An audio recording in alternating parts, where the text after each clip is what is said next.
Bung Bima, acap kali saya bertanya-tanya, apakah kita sedang menyaksikan sebuah revolusi ruang publik atau justru pembentukan labirin disinformasi yang paling rumit dalam sejarah umat manusia? Internet menjanjikan demokratisasi informasi, namun yang saya rasakan justru adalah kebisingan yang tak keruan. Pertanyaan Anda sangat fundamental, Dito. Apa yang kita hadapi bukanlah sekedar perubahan medium, melainkan sebuah rekonfigurasi total atas ruang politik. Janji tentang sebuah agora digital, sebuah ruang publik rasional ala Jürgen Habermas, telah direbut oleh logika kapitalisme platform dan biopolitik ala Foucault. Biopolitik. Bisakah Anda menjelaskan korelasi antara teori Foucault dengan umpan yang saya scroll sehari-hari di media sosial?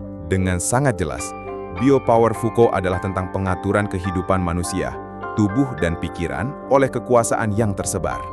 Algoritma media sosial adalah mesin biopolitik modern yang paling canggih. Ia tidak menekan dengan pentungan, tetapi dengan kepuasan. Ia mempelajari keinginan, ketakutan, dan prasangka kita, lalu mengurung kita dalam echo chamber atau gelembung filter yang terus-menerus mengonfirmasi bias kita, bukannya menantangnya dengan hal yang rasional. Jadi, ruang publik yang seharusnya menjadi arena untuk deliberasi dan pertukaran argumen yang sehat, justru berubah menjadi kumpulan monolog yang terisolasi. Lantas, bagaimana mungkin konsensus publik yang sehat dapat terbentuk? Itulah paradoks besarnya. Platform digital mengklaim mempersatukan kita, tetapi pada praktiknya, mereka seringkali memecah belah. Mereka mengubah perbedaan pendapat yang wajar menjadi polarisasi identitas yang tidak terdamaikan. Dan dalam kekacauan ini, disinformasi tumbuh subur bagai jamur di musim hujan.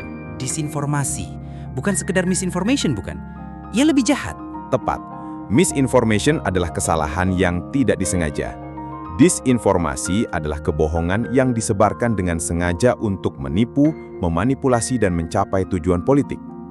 Ia adalah anak kandung dari polarisasi dan ekonomi perhatian.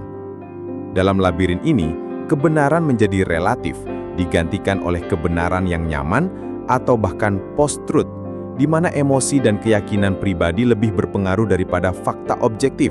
Lalu, di manakah kedaulatan individu dalam skenario yang suram ini? Apakah kita hanya sekedar data point, sekumpulan preference yang dimanipulasi oleh mesin dan aktor-aktor jahat? Pertanyaan yang mengena.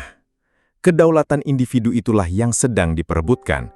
Kita bukan lagi homo politicus dalam artian klasik, melainkan manusia yang teralgoritmakan. Keputusan kita, bahkan yang paling personal, seperti memilih pemimpin, berpotensi dipengaruhi oleh operasi micro-targeting dan psychographic profiling yang tidak kita sadari. Ini adalah tantangan terbesar bagi otonomi dan moral agency manusia. Apakah kita harus meninggalkan proyek pencerahan, menyerah pada irasionalitas? Sama sekali tidak. Justru sekaranglah saatnya memperbaharui proyek pencerahan tersebut dengan alat-alat baru.